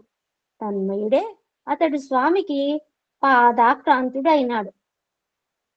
ఆ శాస్త్రవేత్త అనుకుంటారు, నన్ను తీసుకెళ్ళింది బుద్ధుని దగ్గరికి కదా, స్వామి అంటే నేను ఇది నాది అని చెప్తారు, నన్ను పాదాల కింద పెట్టింది బుద్ధుని దగ్గర కదా అంటే, బుద్ధుడు నేను ఒకటే అని చెప్పేసి స్వామి ఆయనకి మొత్తం వివరంగా చెప్పి తెలియజేశారు. సాయి మాత. పుట్టపర్తిలోను ఇతర స్థలాల్లోనూ స్వామి తాము హిమాతల యొక్క స్వరూపం అన్న సత్యాన్ని లక్ష్మి, సరస్వతి, దుర్గా రూపాలలో ప్రత్యక్షమై ఆ భక్తులకు అనుగ్రహించారు. స్వామి అయ్యప్ప. శాస్త్రి గారనే ఒక భక్తుడు పుట్టపర్తికి వచ్చి స్వామి సందేశం వింటున్నప్పుడు స్వామి బ్రహ్మచర్యం గురించి చెప్తున్నారు. స్వామి నన్ను అయ్యప్ప స్వామి దీక్ష తీసుకుని బ్రహ్మచర్యం పాటించమని మీ సందేశమా అన్న భావన కలిగింది ఆయన మనస్సులో. వెంటనే స్వామి తమ సందేశంలో సర్వత్రా ఉన్నది ఒకే ఒక ఆత్మశక్తి, నమ్మిన వారికి అంతటా ఉన్నది ఒకే దైవం అన్నారు. తదుపరి దీక్షతో శబరిమలైపోతే అక్కడ మకర జ్యోతిలో స్వామి దర్శనమిచ్చి అభేదత్వం చూపారు. నవగ్రహ రూప సాయి. ఏలినాటి శని అనగా 7.5 సంవత్సరాల కాలం. జాతక రీత్యా పీడించే శని ఉన్నదని భయపడుతున్న ఒక భక్తునితో, నేనే శని దేవతను, నన్ను పూజించమనగా భక్తుడు అలాగే అర్చించి శని దోష నివారణ పొందాడు. దైవానుగ్రహం ఉన్న వారిని నవగ్రహాలు ఏం చెయ్యం అని అభయం అందిస్తారు స్వామి. ఈ విషయం చాలా సార్లు మనకి ఉగాది పండుగలో పంచాంగ శ్రవణం చేస్తాము, ఈ గ్రహానికి ఇలా, ఆ గ్రహానికి అలా అని చెప్తూ ఉంటారు. భగవంతుని అనుగ్రహం ఉంటే ఏ గ్రహము కూడా మనల్ని ఏమీ చేయలేదు అని చెప్పేసి చాలా సార్లు మామయ్య గారు చెప్పటం మనందరం వినటం జరిగింది. సర్వం తానే అయిన సాయి. అన్ని రూపములు అనగా భార్యగా, భర్తగా, వారి వెంటనున్న లగేజీగా తానే అయి భూపాల్లోని ఒక మిలిటరీ ఆఫీసర్ను రక్షించిన ఉదంతం మనం ఇదివరకే చదివాం కదా. ఇప్పుడు సర్వజీవ స్వరూపుడు, సర్వజీవ సృష్టి తానేనని మనకు తెలిసే ఇంకొక సంఘటన. సర్వజీవ రూప సాయి. సందర్భానుసారంగా స్వామి భక్తులకు తమ తత్వం గురించి తెలియపరుస్తూ ఉంటారు. ఒక సందర్భంలో తమకు స్త్రీ పురుష లింగ భేదాలు కానీ ఇతర వివక్షతలు ఏవీ లేవని తెలియపరుస్తూ తాము స్త్రీలలో స్త్రీలని, పురుషులలో పురుషుడని, ఏకాంతంలో భగవానుని తెలిపారు. ఒకసారి స్వామి తమ కారులో పుట్టపర్తి, బెంగళూరు అంటే వైట్ ఫీల్డ్ కి వెళ్ళటానికి ప్రయాణం చేస్తున్నారు. స్వామి వెనుక సీట్లో ఏకాంతంగా కూర్చుని ఉన్నారు. ఆ కారు నడుపుతున్నది స్వామి కాలేజీలో విద్యను అభ్యసించిన భక్తుడు. సమయం చీకటి పడుతున్న వేళ స్పీడుగా కారు రోడ్డు మీద పరిగెడుతోంది. అకస్మాత్తుగా ఒక పాము రోడ్డు దాటుతూ అడ్డంగా వచ్చింది. అది దగ్గరకు వచ్చినాక గమనించిన కారు డ్రైవర్ కు సడన్ బ్రేక్ వేయవలసిన స్థితి. అతని మనసులో ఆ క్షణంలో అలా బ్రేక్ వేస్తే నిశ్చలంగా ఉన్న స్వామికి ఎలాంటి కుదుపు ఇబ్బంది కలుగుతుందో అని స్వామిని గురించి ఆలోచిస్తూ ఆ పాము మీదుగా కారుని పోనిచ్చాడు ఆ విద్యార్థి. ప్రయాణం పూర్తి అయింది. గమ్యం చేరినాక సందర్భం చూచి స్వామి అతనిని పిలిచి కారు తోలేటప్పుడు పాము అడ్డు రావటం గురించి అడిగారు. అతడు తోట్రుపాటు పడ్డాడు. స్వామి అతనిని ప్రేమతో చూచి తమ అంగరక్క తీసి వీపుని చూపించారు. ఆ సుందరమైన వీపు మీద వెడల్పుగా కారు టైరు ముద్రలతో శరీరం కమిలిపోయి ఉంది. అది చూచి దుఃఖం ఆగని విద్యార్థికి స్వామి మందహాసంతో తమ గురించి సాయి సర్వజీవ స్వరూపుడు అని చెప్పారు. అనుక్షణం భక్తుల మనస్సులలో మెదలవలసిన సత్యం ఇది. విశ్వస్వరూప సాయి నేటి శాస్త్రవేత్తలకు అవగాహన అయ్యే విధంగా స్వామి చూపిన విశ్వరూప సాయి లీలను చూద్దాం. 29/11/1972 నాడున హోమర్ యంగ్ అను శాస్త్రజ్ఞుడు తన భార్య పుటపర్తి పోయిన సందర్భంలో ఆవిడకు ఆనందం కలిగిద్దామనే ఉద్దేశంతో అమెరికాలోని నాసా కేంద్రం వారి సౌజన్యంతో పుట్టపర్తి ప్రాంతాన్ని ఉపగ్రహం ద్వారా ఫోటోలు తీయించాడు. తర్వాత ఆ ఫోటోలు విశ్లేషించగా విశ్వం మొత్తం స్వామి ప్రతిబింబంతో నిండి ఉన్నట్లుగా ఫోటోలో వచ్చింది. అన్ని రూపములు నావే, అన్ని నామములు నావే అని చెబుతూ కొందరికి పాండురంగ విఠలుని వలె, కొందరికి జగన్మాతగా, కొందరికి సూర్య చంద్రుల రూపులతో ఇలా ఎందరెందరికో వారి వారి ఇష్ట దేవతల దర్శనాలను, గురు దర్శనాలను ఇచ్చిన ఉదంతాలు కోకళ్ళలు. ఈ సంఘటనలు అన్నిటిలో స్వామి మనకు వ్యక్తం చేస్తున్న సత్యం ఒక్కటే. అవతారాలు వేరైనా అవతారి ఒక్కడే. ఉన్నది ఒక్కటే ఒక్కటే కులం, అది మానవ కులం అంటే మానవత్వ కులం. ఉన్నది ఒకటే భాష, అది హృదయ భాష అంటే అంతర్గత స్పందన. ఉన్నది ఒకటే మతం, అది ప్రేమ మతం అంటే నిస్వార్థంగా ఉండటం. ఉన్నది ఒకటే భగవంతుడు, ఆయన విశ్వవ్యాపి, సర్వరూపి, సర్వనామి. అందువల్ల ఈ విశ్వవ్యాపిత భావానుభూతిని పొందగలదు. అందులకై ఆ సాయినాథుని ప్రార్థిద్దాం. సర్వదేవమయం శివం సర్వరూపధరం సాయిం సతతోద్ధారకం సర్వం సాయిం వందే జగద్గురుం. ఓం శాంతి శాంతి శాంతి. 28వ అధ్యాయము. అంశాలు: సాయి సూక్తి, బ్రహ్మరాతను కాదన్న సాయి రాత, సాయి వాక్కు సర్వదేవతా వాక్కు, సంపూర్ణ ఫలదాయి సత్యసాయి, ఎవ్వరికీ పట్టుబడని దివ్య సాయి, నమ్మిన రుజువు చూపే రుజువక్త సాయి. సాయి సూక్తి: సత్య భాషివై సాయిషు సాక్షిగనుము, మోక్షమాసించి సాయిషు మ్రోలమనుము, విశ్వమోహన గానము వినులలారా, ఆలకించిన శ్యాముడే అతను నమ్ము. బాబా స్వామి అంటే సత్యం, సత్యం అంటే స్వామి, సత్య భాషణం అంటే నిజం చెప్పుట అంటే మొదటి లక్షణం కావాలి అన్నింటికి. అందరికీ సాక్షి స్వామియే కాబట్టి వారికి ఇతరమేమీ సాక్షిగా ఉండదు. సాక్షి వర్జితుడు సాయి. అట్టి వారి దగ్గర మనం ఆశించాల్సింది ఉన్నతమైన మోక్ష పదం, అంతేకాని తర్క వితర్కాలు కాదు. ఈ అనంతమైన విశ్వం అంతటా వ్యాపించి ఉన్న ఓంకారనాథ స్వరాలు వారే. విశ్వాన్ని మోహ పరవశం చేసిన నాదం వారిది. ఆ శ్యామమోహనుడే ఈ సాయి అన్న సత్యాన్ని మరొక మసలుకోవాలి మనం. బ్రహ్మరాతను కాదన్న సాయి రాత. స్వామి చూపే కృప అపారం కాబట్టి భక్తులు ఆయనను కృపావర్షతీతి ఇతి సాయి అని తెలుసుకుంటారు. హైదరాబాద్కు చెందిన వ్యాపారస్తుడు ఒకడు వ్యాపారంలో నష్టాలకు, జీవితంలో కష్టాలకు లోనే తన అదృష్టం వక్రించటానికి దుఃఖపడుతూ ఎందుకైనా మంచిదని ఒక హస్త సాముద్రికిని వద్దకు పోయి తన హస్తరేఖలు పరిశీలించి తగిన సలహా ఇమ్మని కోరాడు. సహజంగా స్వామి భక్తుడైన ఇతను నిత్యకృత్యంలో వస్తున్న కష్ట పరంపరలకు తట్టుకోలేక ఆ సలహా కోరాడు. ఆ సాముద్రికుడు అన్నీ పరిశీలించి అదృష్ట రేఖ, ధనరేఖ లోపించింది కాబట్టి జీవితంలో కష్ట నష్టాలు తప్పవని సెలవిచ్చాడు. ఇది ఆ వ్యాపారి మనసులో బలంగా నాటుకొని తీవ్ర మనస్తాపానికి గురి చేసింది. ఏమి చేయాలో అతనికి తోచలేదు. ఆ స్థితిలో అతనికి నిద్రలో స్వామి దర్శన భాగ్యం కలిగింది.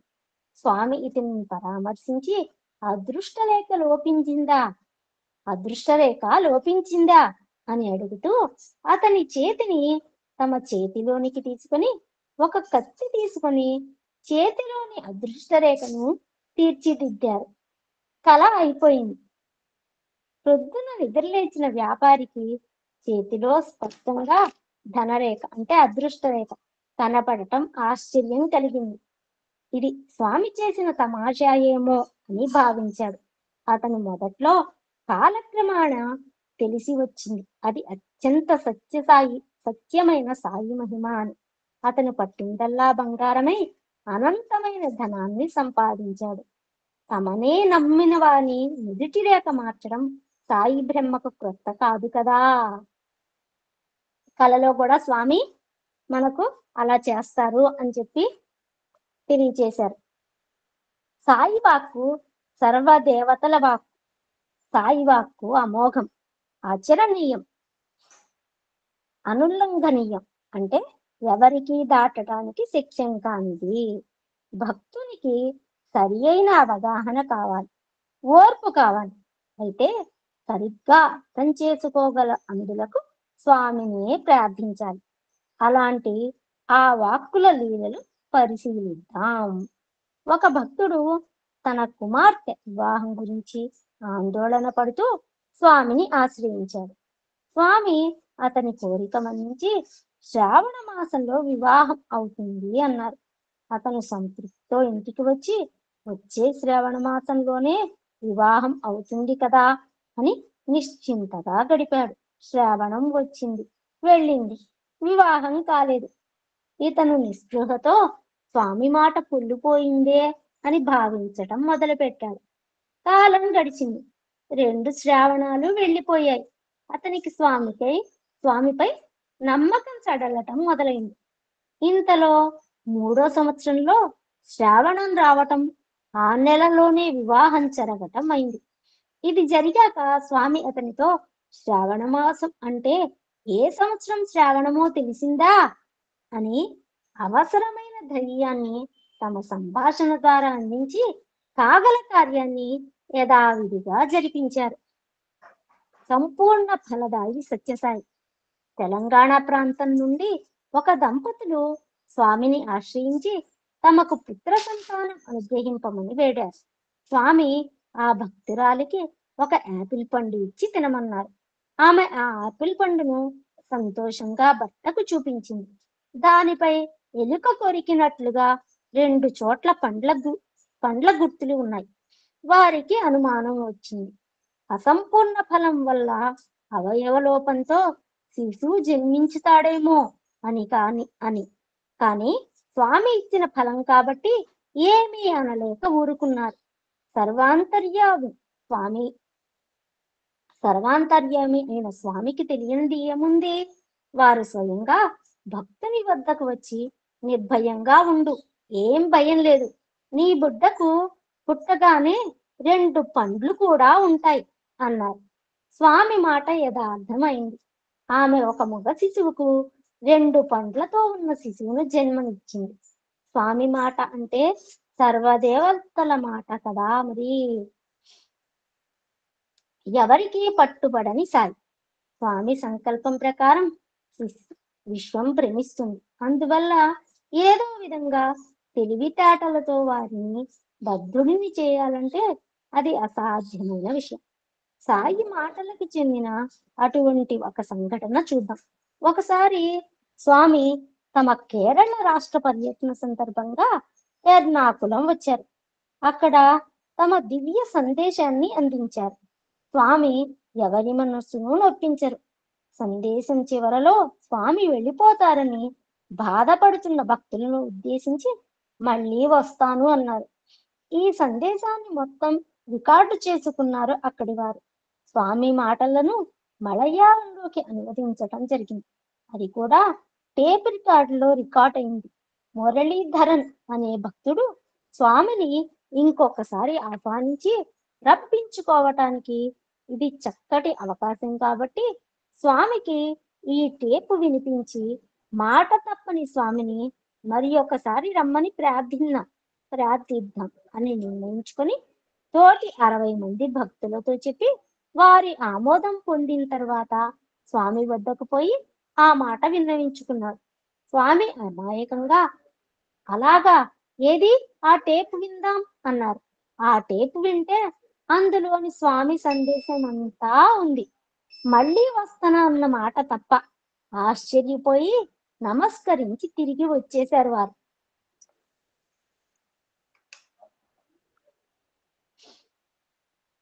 నమ్మిక రుజువు చూపే రుజువక్త సాయి. ఒక భక్తురాలి వివాహానికి తాము స్వయంగా విచ్చేస్తామని బాబా చెప్పారు. ఆ మాట మీద నమ్మకంతో వారు వేదికపై స్వామి కోసం స్వయంగా సింహాసనం అమర్చారు. స్వామి రాక కోసం అందరూ ఎదురు చూడసాగారు. ముహూర్తం వేళ దగ్గర పడింది, కానీ స్వామి జాడ ఎక్కడా వారికి కనబడలేదు. ముహూర్తం మించిపోతుందనే భావనతో వారు వివాహం జరిపించారు. ఈ కార్యక్రమం మొత్తం వీడియో తీశారు.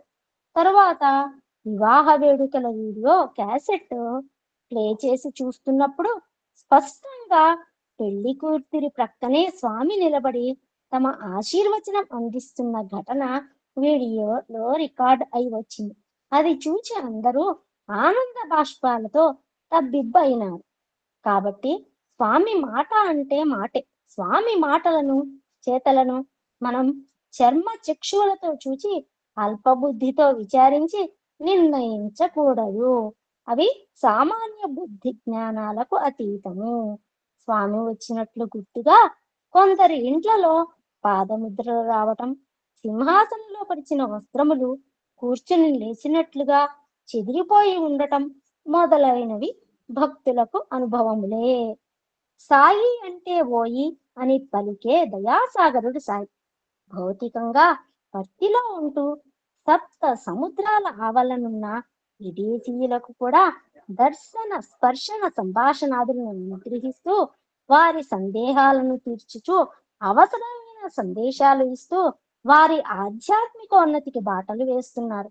తమ ప్రాణ మాన విత్తాలను వారి పాదాల నోల దక్షిణగా సమర్పించటానికి వారి కరుణా కటాక్షమే మోక్షదాయకమని భావించే భక్తులు దేశ విదేశాలలో కోకల్లలుగా ఉన్నారు. వారిలో మనం కూడా ఒకరు కావటం ఆనందదాయకం కదా.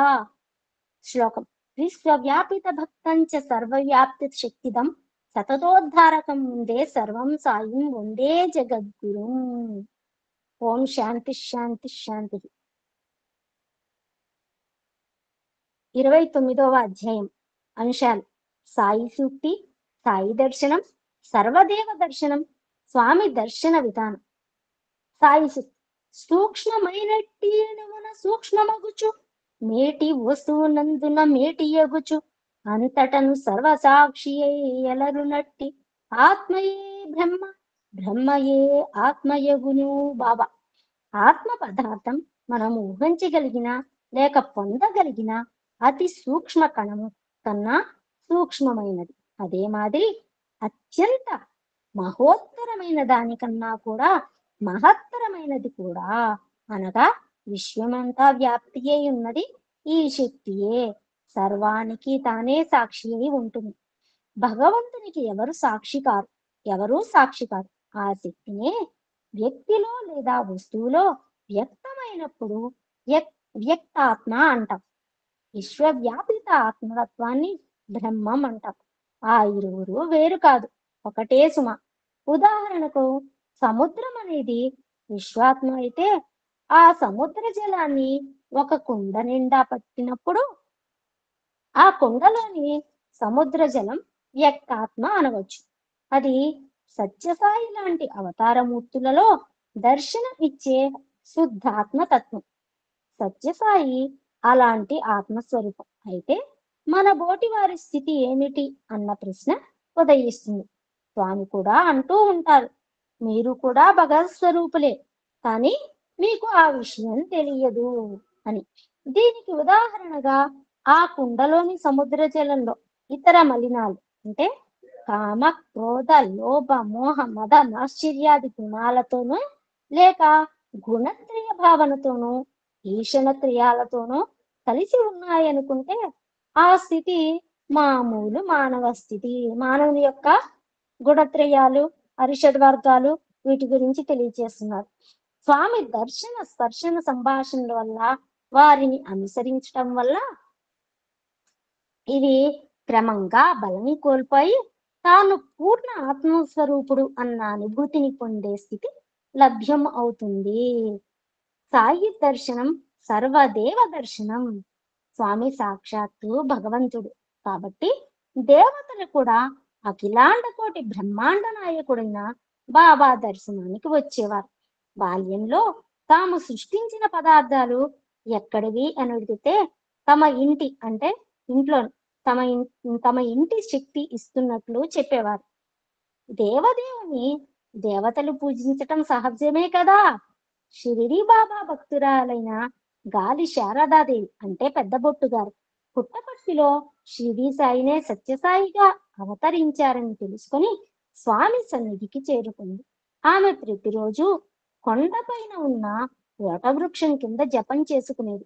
ఒకరోజు తెల్లవారుజామున ధ్యానం చేస్తూ మధ్యన ఆమె ప్రశాంతి నిలయంలోకి చూసేసరికి స్వామి మందిరం గోపురంపై నుండి శ్వేత వస్త్రాలు ధరించిన కొందరు దేవతలు గాలిలో హేళగా కదులుతూ మందిరం తూర్పు కొండల వైపు నుండి ఆకాశం వైపు వెళ్ళటం స్పష్టంగా చూసింది. ఆసక్తి ఆపుకోలేక తెల్లవారగానే బాబా వద్దకు వెళ్ళి, బాబా, దేవతలు మీ దర్శనం చేసుకుని వెళ్ళటం నేను చూచాను అన్నది. అప్పుడు మందస్మితంతో స్వామి అవును అని ఒప్పుకున్నారు. ఆపేస్తున్నాను.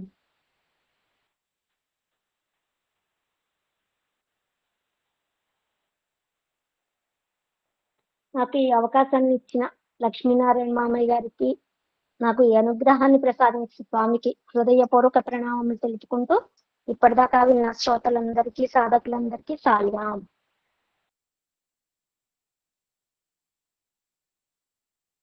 సాయిరాం. జీవిత చరిత్ర